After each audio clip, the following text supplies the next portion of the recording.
Niyaya ko yung pinsan ko na gumala pero naisipan kong gawin ang challenge kung saan ang magde-decide sa pupuntahan namin ay si ChatGPT.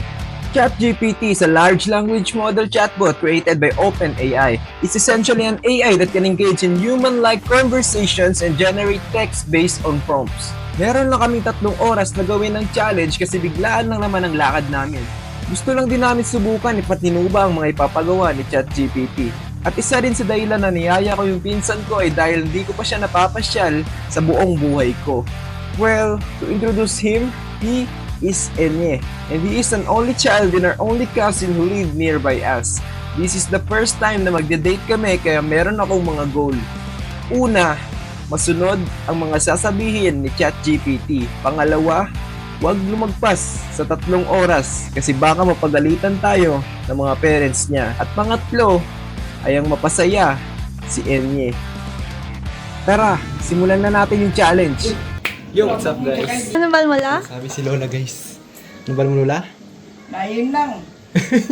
So ngayon kasi kami lang ng pinsan ko yung aalis. Kami ni Enye. First time namin to gagawin. Buti na lang pumayag siya na 2 lang kami. Kasi kung hindi matutuloy yung vlog na to. Hello! Bye, babe! Bye! Shout out! Bye! Ready, Arnbe? Ready. Bye, me! Pagkatapos namin paalam sa mga parents ni Enye, dumaan muna kami sa tindahan para magpaalam sa mga parents ko. Ngayon, sisimulan na natin tanungin si ChatGPT kung ano mga papagawa niya sa amin. So para sa unang challenge, tanungin natin siya. Sinabihan ko si ChatGPT na may challenge kami ngayon na kung saan susundin namin lahat ng sasabihin niya. At eto ang una niyang pinapagawa sa amin. Quick stop sa Nomad Coffee or Kape Kombi kung bukas. Chill muna, pa-kape o ice drink habang nagkwentuhan. Pwede rin sa Annie's Cafe kung gusto niyo ng merienda. Arnbe, may morning kita! Stay! Tinanong ko yung ChatGPT at mga na-list na coffee shops ay wala sa Antique. Hindi kami familiar sa mga unang suggestions si ChatGPT. At na-find out namin na wala pala ito sa Antique kundi sa ibang lugar.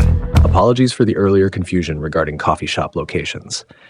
Here are some recommended coffee shops in San Jose de Buena Vista that you might enjoy. Luli Coffee & Co. Location, San Jose de Buena Vista. Highlights, offers a cozy ambiance with a variety of coffee and pastry options.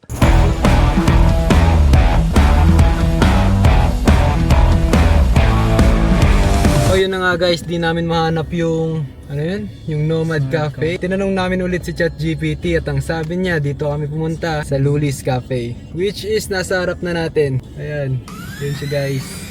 At dahil coffee shop yung unang sinadjust ni ChatGPT, syempre yung unang papasok sa isip natin ay kape. Kaya tinanong ko muna yung pinsan ko kung umiinom siya ng kape kasi kung hindi, ibang drinks na lang iinumin namin. Yung pamangkot, nagka-kape ka? So ayun, oo ang sagot niya, kaya tara, pasok na tayo. Sa ice caramel macchiato. Check. Saka strawberry milk.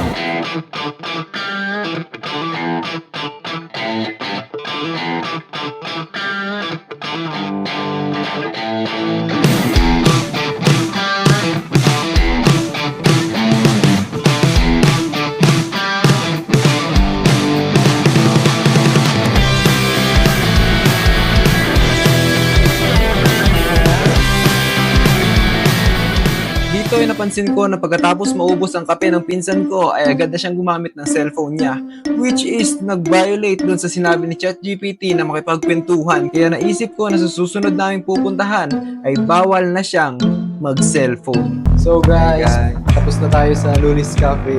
Yun, uminom si Enye ng kape. Sigurado ko mapagalitan siya ni mama niya. Napansin ko na nagsi-cellphone lang tong pinsan ko. So, isang challenge na gagawin is hindi na siya magsi-cellphone hanggang makauwi kami. Ha? Payag ka ba? Oo. Oo ah.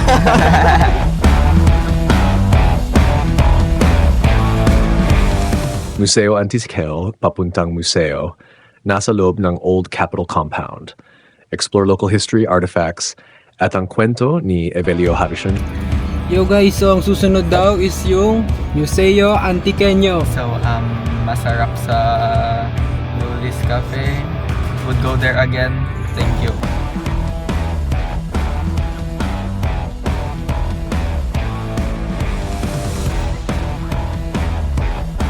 Sir, bukas sir, pwede ka.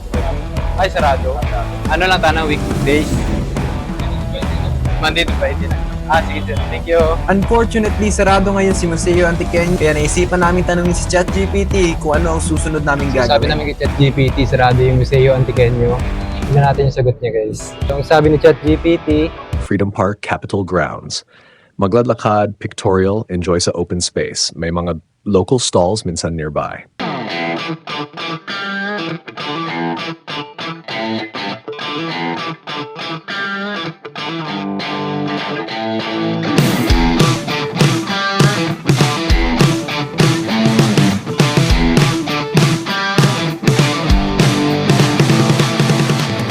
ayos, perfect ang EBJ Freedom Park para sa isang chill na hapon. Narito ang mga pwede mong gawin. Mini photoshoot. So ayun na nga, nagsuggest si ChatGPT na mag mini photoshoot kami.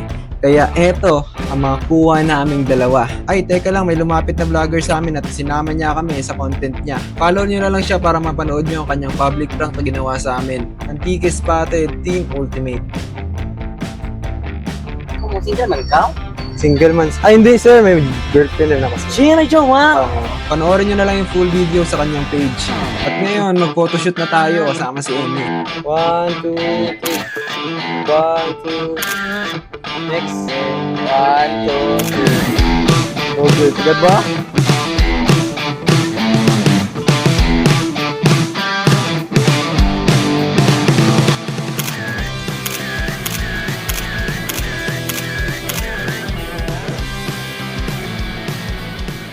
So guys, tapos na kami sa Ibilio Freedom Park. Nakapagod, tapos may namit din kaming vlogger doon. Abangan nyo na lang yung vlog niya kung ano yung nangyari. So, anong feeling? Okay lang. Pagod? Hindi. Pagod. Mainit kasi. Mainit kasi. Pinagsisisihan mo ba na sumama ka sa akin? No. No. Enjoy? Enjoy. So, saan tayo pupunta ngayon? Sa Esplanade. Esplanade Walk. Konting drive papunta sa beach area. Chill lang, tambay sa tabing dagat, sunset vibes na. Para sa ating huling destinasyon, pupunta tayo sa San Pedro Esplanade. At yun na yung pinakauli kasi hapon na rin at baka mapagalitan tayo ng mama ng ating kasama at papa. Kung nakita natin yung mamad kanina, hindi natin nakita yung mga vlogger. Hindi sana nila tayo may content. Oo nga. Whatever happens, happens.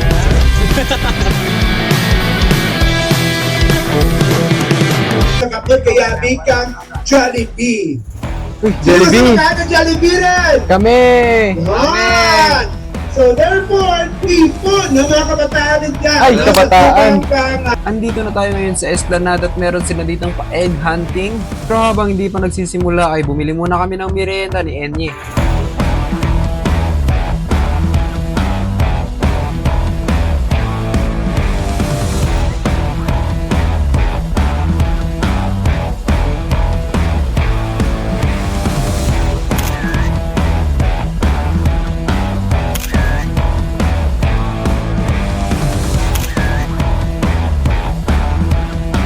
And for the last part of the video, sasali tayo ngayon sa egg hunting dahil meron silang mga papremyo tulad ng mga biskwit, itlog, bigas, at pera.